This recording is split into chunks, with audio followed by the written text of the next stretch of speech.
اور عزیز بھائیوں، قرآن کریم کی 2 آیت میں نے آپ کے سامنے تلاوت کی ہیں۔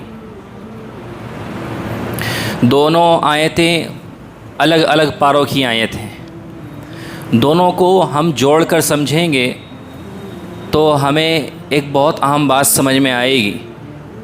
پہلی آیت جس میں اللہ رب العزت نے یہ وعدہ کیا ہے وَمَا مِن دَابَّةٍ فِي الْأَرْضِ، کہ اس زمین کے اوپر، اس دھرتی کے اوپر جتنے بھی انسان ہیں، جتنے بھی جانور ہیں، یعنی جتنے بھی جاندار ہیں، جان رکھنے والے ہیں، چاہے وہ انسان ہو یا حیوان ہو، جانور ہو، کہ سب کے رزق روٹی کا انتظام وہ اللہ رب العزت کے ذمے ہے۔ کہ اس دنیا کے اندر جتنی بھی مخلوقات ہیں، جو جاندار ہیں، جان رکھتی ہے، سب کو رزق پہنچانا، اس دھرتی کے اندر، اس زمین کے اندر سب کے لیے رزق پیدا کرنا، یہ اللہ رب العزت کی ذمہ داری ہے۔ دوسری آیت اس کا ترجمہ یہ ہے کہ اگر تم اللہ رب العزت کی نعمت کا شکریہ ادا کرو گے لَأَزِيدَنَّكُمْ، تو اللہ کا یہ وعدہ ہے کہ میں یقیناً اس نعمت کے اندر اضافہ کرتا چلا جاؤں گا۔ اور اگر تم شکر کے بجائے کفر پر اتر آؤ گے، ناشکری اور نافرمانی پر اتر آؤ گے، تو پھر قرآن کریم میں کہتا ہے اِنَّ عَذَابِي لَشَدِيدٌ، کہ پھر میری پکڑ بہت سخت ہوتی ہے۔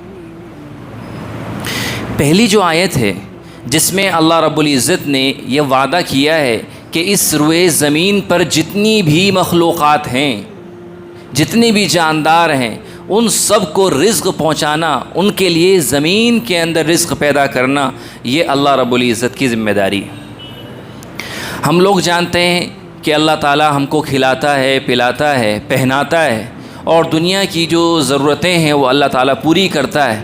یہ بات تو ہم سمجھ لیتے ہیں، مگر اس سے ہٹ کر کبھی ہم غور کریں کہ ایسی مخلوقات دنیا کے اندر بستی ہیں کہ جو ہماری نظروں سے اوجھل ہیں، ہم انہیں نہیں دیکھتے۔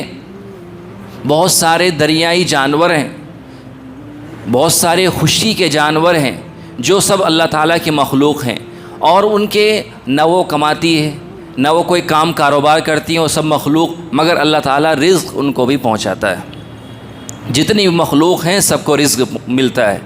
آپ دیکھیے کہ صبح کے وقت پرندے اپنے گھونسلوں سے نکل کر چلے جاتے ہیں، اور شام کو جب آتے ہیں تو پیٹ بھر کر واپس آتے ہیں، اور صرف یہی نہیں بلکہ اپنے چوزوں اور اپنے بچوں کے لیے بھی وہ رزق اپنی چونچ کے اندر، اپنے منہ کے اندر لے کر آتے ہیں، اپنے بچوں تک کو بھی کھلاتے ہیں۔ اس طرح کی سب چیزیں جب انسان دیکھتا ہے تو اس کو پتہ چلتا ہے کہ اللہ رب العزت سب کے لیے رزق کا انتظام کرتا ہے۔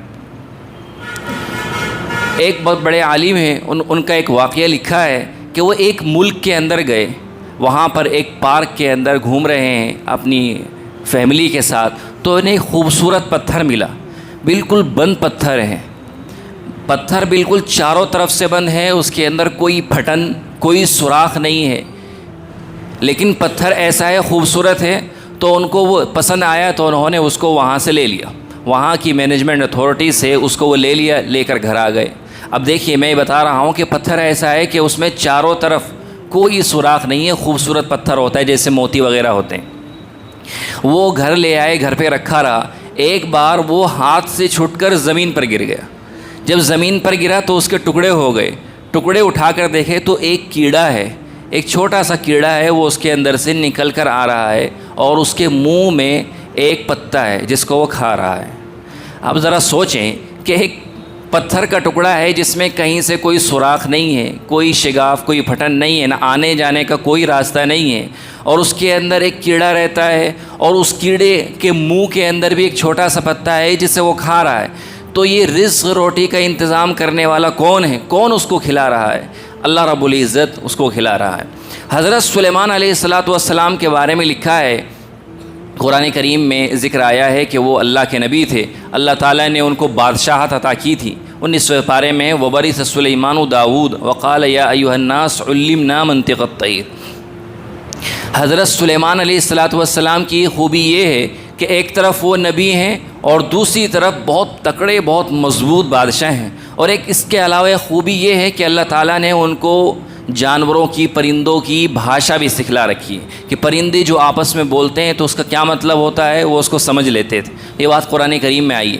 جب وہ نبی بنے، بادشاہ بنے، تو ایک مرتبہ انہوں نے اللہ تعالیٰ سے ریکویسٹ کی کہ اللہ میں آپ کی مخلوق کی دعوت کرنا چاہتا ہوں، میں آپ کی مخلوق کی دعوت کرنا چاہتا ہوں. اللہ تعالیٰ نے کہا کہ سلیمان یہ تمہارے بس کی بات نہیں ہے، یہ تمہاری حیثیت سے باہر ہے، تم ایسا نہیں کر سکتے. پھر انہوں نے کہا نہیں اللہ تعالیٰ میری ریکویسٹ ہے، میری گزارش ہے، میں آپ کی مخلوق کی دعوت ضرور کرنا چاہتا ہوں. حضرت سلیمان علیہ السلام ایک ایسے نبی ہیں کہ انسان پر تو ان کا بس چلتا تھا، بادشاہ تھے، مگر جنات جو ہوتے ہیں، جنات مخلوق، ان کے اوپر بھی وہ حاکم تھے. بہت سارے جنات ان کے تابع تھے حضرت سلیمان علیہ السلام. بہرحال اللہ تعالیٰ نے ان کو کہا کہ چلو ٹھیک ہے، تم ایسا کرو، خشکی کی جو مخلوقات ہیں اس کی دعوت بعد میں کر لینا، جو دریائی مخلوق ہیں، سمندری مخلوق، تم اس کی دعوت پہلے کرو. اللہ تعالیٰ ان کو سبق دینا چاہتا ہے، ان کو سکھلانا اور سمجھانا چاہتا ہے. ٹھیک ہے، حضرت سلیمان علیہ السلام نے کہا یا اللہ ٹھیک ہے. اب جو ہے بڑی بڑی دیگیں بنائی جا رہی ہیں اور کھانا تیار ہو رہا ہے، پک رہا ہے، ہانڈیاں دیگیں چولہوں کے اوپر رکھی ہیں اور کھانا تیار ہو رہا ہے. انسان بھی بنا رہے ہیں دعوت کے لیے اور جنات بھی بنا رہے ہیں، جنات بھی ان کا کام کرتے تھے. حضرت سلیمان علیہ السلام نے جو مسجد اقصیٰ بنوائی تھی وہ جنات کی مدد سے بنوائی تھی. تو جنات بھی بنا رہے ہیں کھانا اور انسان بھی بنا رہے ہیں کہ دعوت کا انتظام کرنا ہے. جب کھانا پک کر تیار ہو گیا اور دسترخوان پر اس کو چن دیا گیا، دسترخوان اتنا بڑا کہ اس کی انتہا تک نظر نہیں پہنچ رہی. اب جب دسترخوان تیار ہے تو اللہ تعالیٰ کی طرف سے ایک مچھلی کو یہ حکم ہوتا ہے کہ تم جاؤ، سمندری جانوروں کی سلیمان نے دعوت کیے، جاؤ. حضرت سلیمان علیہ السلام کے پاس مچھلی آئی اور کہا کہ اللہ تعالیٰ کی طرف سے یہ حکم ہوا ہے کہ آج آپ نے ہم سب کی یعنی سمندری جانوروں کی دعوت کی ہے، تو اللہ تعالیٰ نے پہلے مجھ کو بھیجا ہے. کہ حضرت سلیمان نے اس کو ویلکم کہا کہ استقبال ہے، آئیے کھانا تناول کیجیے. بہت بڑی مچھلی تھی. اس نے ایک دسترخوان کے ایک کونے سے کھانا شروع کیا اور دوسرے کونے تک کھاتی کھاتی چلی گئی اور سارا کھانا ختم کر دیا. حضرت سلیمان علیہ السلام سوچنے لگے کہ اتنا سارا کھانا یہ اکیلی کھا گئی. اب وہ مچھلی کہتی ہے کہ سلیمان اور کھانا لاؤ. حضرت سلیمان علیہ السلام پریشان ہیں کہ اور کھانا لاؤں، کہ یہ کھانا میں نے کئی مہینوں تک محنت کر کے پکوایا ہے، بنوایا ہے، اور تم اس کو سب کو کھا گئی اور اب یہ کہہ رہی ہے اور کھانا لاؤں. اور کھانا کہاں سے لاؤں؟ اس مچھلی نے جواب دیا کہ آج جتنا میں نے کھانا کھایا ہے اس سے کئی گنا زیادہ اللہ تعالیٰ مجھے روز کھلاتا ہے، اس سے کئی گنا زیادہ اللہ رب العزت مجھے روز کھلاتا ہے، اور آج تمہاری دعوت کی وجہ سے مجھے بھوکا رہنا پڑے گا. میں تمہاری دعوت کے اندر آئی. حضرت سلیمان علیہ السلام نے جب اس کی زبان سے بات سنی، وہ پرندوں کی، جانوروں کی بات سمجھتے تھے. بھی میں نے آیت پڑھی علمنا منطق الطیر، اس آیت کے اندر یہ بتایا گیا.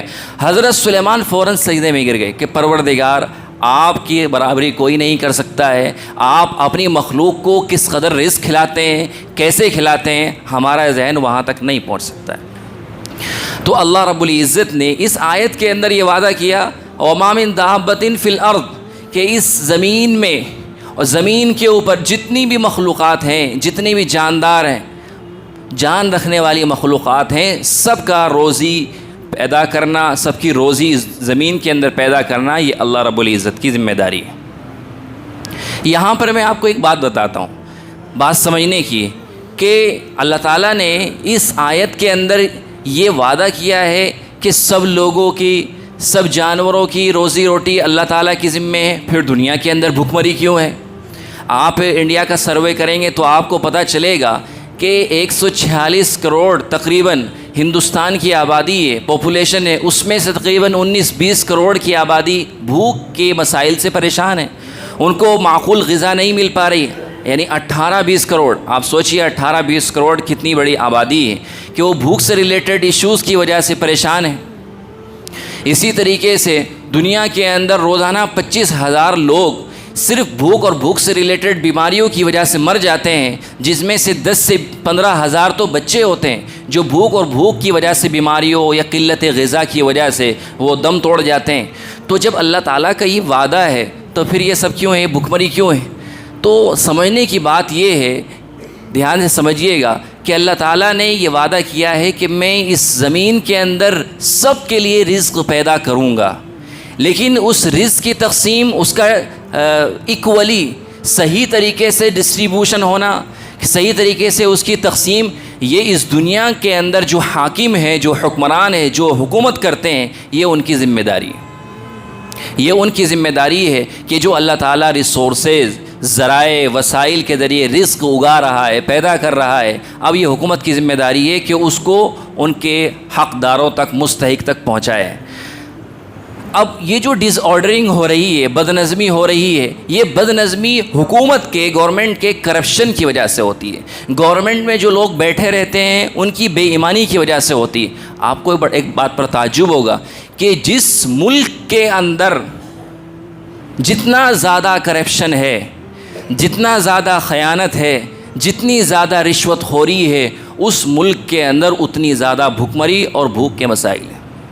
آپ افریقہ کے اگزامپل سنتے ہوں گے کہ افریقہ کانٹیننٹ کے اندر جو وہاں ملک ہیں ان میں سب سے زیادہ بھوکمری پائی جاتی ہے، لوٹ مار، کھسوٹ، قتل و غارت گری سب سے زیادہ افریقہ کے اندر پائی جاتی ہے۔ تو افریقہ کے اندر بھوکمری زیادہ ہے تو وہاں کرپشن بھی زیادہ ہے۔ اب جب نظام کرپٹ ہو جائے گا، گورنمنٹ میں جو گورنر ہیں، حاکم، وہ کرپٹ ہو جائیں گے، وہ اپنی ذمہ داری صحیح سے ادا نہیں کریں گے، تو پھر اللہ تعالیٰ کی مخلوق وہ رزق کی وجہ سے ادھر ادھر دھکے کھانے پر مجبور ہو جائے گی۔ یہ بالکل حقیقت بات ہے۔ آپ ذرا سروے کریں گے، آج کل تو انٹرنیٹ کا زمانہ ہے، AI کا زمانہ ہے، آپ اس سے معلوم کریں گے کہ یہ بات سچ ہے کہ جس ملک کے اندر جتنا زیادہ کرپشن ہے اتنی زیادہ بھوکمری ہے، تو وہ اس بات کو یقیناً ویریفائی کرے گا کہ یہ بات بالکل 100% درست ہے۔ جس کنٹری کے اندر جتنا زیادہ کرپشن، جتنا زیادہ رشوت خوری، بددیانتی، بے ایمانی پائی جاتی ہے، اس ملک کے اندر اتنی زیادہ بھوکمری آتی ہے۔ انڈیا کی صورتحال آپ کے سامنے، ایک 500 روپے کا کام جو جس میں انسان کو صرف 500 روپے خرچ کرنے ہیں، مگر وہ کام ہو رہا ہے 5000 روپے میں۔ غریب آدمی اپنے کام نکلواتا ہے تو جب اس کو 500 روپے کا کام 5000 میں کروانا پڑ رہا ہے اور آمدنی اس کی 10,000 روپے ہے، تو 5000 اس کام میں چلے گئے تو اس کی جو معیشت ہے، اس کی جو رزق روٹی کا بندوبست ہے، وہ 5000 اس سے ختم ہو گیا، تو غذائی قلت کا اس کو سامنا کرنے پڑے گا۔ جب انسان بھوک کی وجہ سے پریشان رہے گا تو وہ یہ سوچے گا کہ کسی طرح ڈکیتی کروں، چوری کروں۔ اب یہ والی بات بھی حقیقت ہے، جس ملک کے اندر جتنی زیادہ بھوکمری پائی جاتی ہے وہاں پر اس طرح کے مسائل، یعنی چوری کے، ڈکیتی کے بھی سب سے زیادہ پائے جاتے ہیں۔ یہ سب، اس کے علاوہ بہت سارے ملک، ہم کو انفارچونیٹلی بدقسمتی ہماری یہ ہے کہ ہم کو ایسے ملک کی مثال دینی پڑتی ہے جن کی مثال ہم دینا نہیں چاہتے۔ یورپ کے اندر کئی سارے ملک ایسے ہیں، جیسے سویڈن ہے، ناروے ہے، اس کے علاوہ اور بہت سارے ملک ہیں کہ وہاں پر بھوکمری نہ ہونے کے برابر ہے، اس لیے کہ وہاں کا نظام بڑا سیٹ ہے، بہت درست نظام ہے۔ اگر کوئی آدمی بے روزگار ہے، ان ایمپلائے ہے، تو گورنمنٹ کی طرف سے اس کے لیے وظیفہ جاری ہوتا ہے اور اس کو ماہانہ پیسے دیے جاتے ہیں اس کے اخراجات کے لیے اور خرچوں کے لیے۔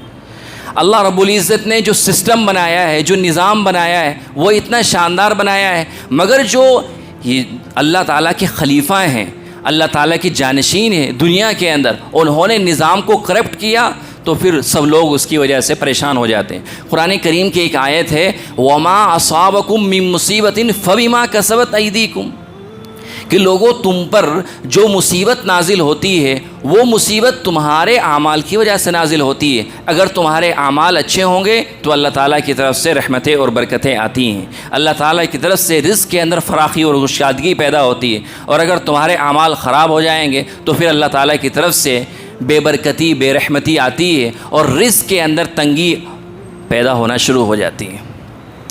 اس لیے پہلی بات تو یہ ہے کہ جس آدمی کو، جو میں نے دوسری آیت پڑھی تھی، اب میں اس کو جوڑ رہا ہوں، کہ جس شخص کو اللہ تعالیٰ رزق دے تو اس کی شکر گزاری ہونی چاہیے۔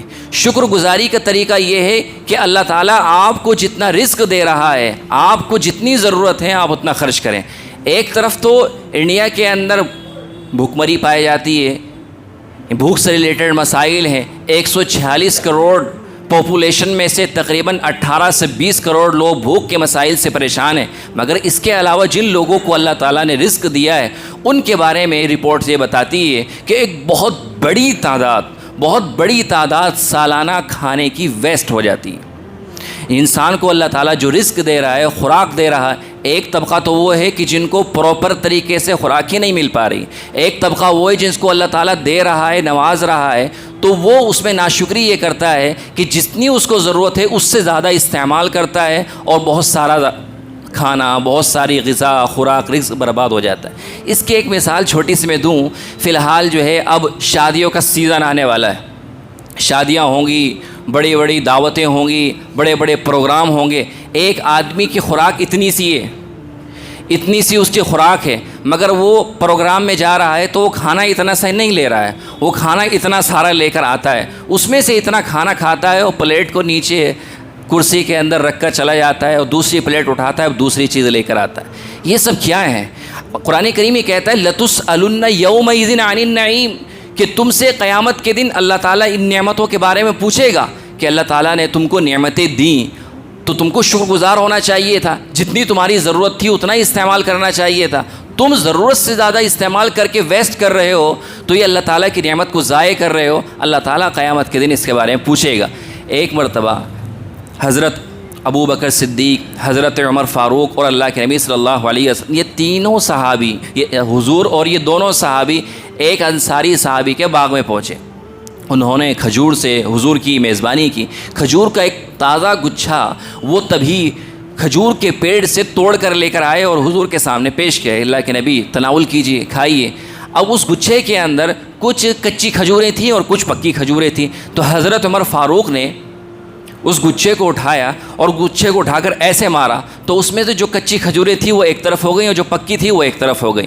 تو حضور ان کو سمجھا رہے تھے کہ اللہ رب العزت کا شکر ادا کرنا چاہیے، اس لیے کہ یہ جو نعمتیں اللہ تم کو کھلا رہا ہے، کل قیامت کے دن اللہ تعالیٰ ان نعمتوں کے بارے میں سوال کرے گا۔ تو حضرت عمر فاروق نے پوچھا کہ اللہ کے نبی، یہ جو کچی کھجوریں ہیں جو ابھی کھانے کے قابل نہیں ہیں، کیا ان کے بارے میں بھی ہم سے سوال ہوگا؟ اللہ کے نبی نے کہا ان کے بارے میں بھی آپ سے سوال کیا جائے گا کہ اللہ تعالیٰ نے تم کو یہ سب نعمتیں دی تو تم نے ان کو مس یوز کیوں کیا۔ اس لیے میرے بھائیوں، ایک طرف تو بہت سارے لوگوں کا مسئلہ یہ ہے کہ بھائی ہمارے پاس کھانے کے لیے معقول غذا نہیں ہے، معقول غذا کی فراہمی نہیں ہے، تو وہ بھوک کی وجہ سے پریشان ہیں، اور کچھ لوگ ایسے ہیں کہ اللہ تعالیٰ نے ان کو غذا دی، خوراک دیا، رزق بھر بھر کے دیا، وہ کھانا ضائع کر رہے ہیں۔ اللہ تعالیٰ نے ان کو پانی کا اچھا انتظام دیا، پانی کا مسئلہ میرے زبان پر آ گیا کہ پانی ان کو پینے کے لیے، دھونے کے لیے، یوز کرنے کے لیے مل رہا ہے، مگر پانی کا مس یوز ہو رہا ہے۔ آپ کو تعجب ہوگا، دنیا کے اندر ایسے ممالک بھی پائے جاتے ہیں جہاں لوگ استنجا پانی سے نہیں کرتے ہیں، ٹیشو پیپر سے کرتے ہیں۔ دنیا کے اندر جیسے کینیڈا ہے، امریکہ وغیرہ ہے، اس کے آس پاس کے جو ممالک ہیں وہاں پانی کی قلت ہے، تو وہاں لوگ استنجا پانی سے نہیں کرتے ہیں، ٹیشو کے ذریعے کرتے ہیں۔ اب دیکھیے وہاں پانی کا مسئلہ ہے، مگر ہمارے یہاں پانی کی فراوانی ہے، تو یہ پانی کی فراوانی یہ اللہ رب العزت کی نعمت ہے، مگر ہمیں اس کا احساس نہیں، اس لیے کہ ہم کو مل رہی ہے۔ جب یہ کم ہوتی چلی جائے گی، اس میں کمی آ جائے گی، پھر ہم کو احساس ہوگا۔ اس طریقے کی بہت ساری رپورٹس گورنمنٹ کی طرف سے، یعنی ہماری انڈین گورنمنٹ کی طرف سے اور یونائٹڈ نیشن کی طرف سے موجود ہیں، آپ دیکھ سکتے ہیں کہ اس کے اندر یہ باخبر کیا جا رہا ہے کہ پانی کا صحیح یوز کیجئے، ورنہ آئندہ ان فیوچر پانی کی قلت کا سامنا کرنا پڑے گا۔ شریعت اس کے بارے میں کیا کہتی ہے؟ اب اس بات میں ایک حدیث سناتا ہوں اور اپنی بات ختم کر رہا ہوں۔ حضور صلی اللہ علیہ وسلم کی تعلیم یہ ہے کہ جتنا پانی آپ کو چاہیے، جتنی آپ کی ضرورت ہے اتنا استعمال کیجئے، اس سے زیادہ استعمال مت کیجئے۔ ایک روایت ہے کہ اللہ کے نبی کے چچا حضرت عباس ایک بڑے حوض پر، نہر جیسے پر وضو کر رہے ہیں، مگر پانی ضرورت سے زیادہ استعمال کر رہے ہیں۔ تو اللہ کے نبی وہاں سے گزرے تو آپ نے کہا کہ چچا ما ھذا الصرف، کہ اتنی فضول خرچی آپ کیوں کر رہے ہیں؟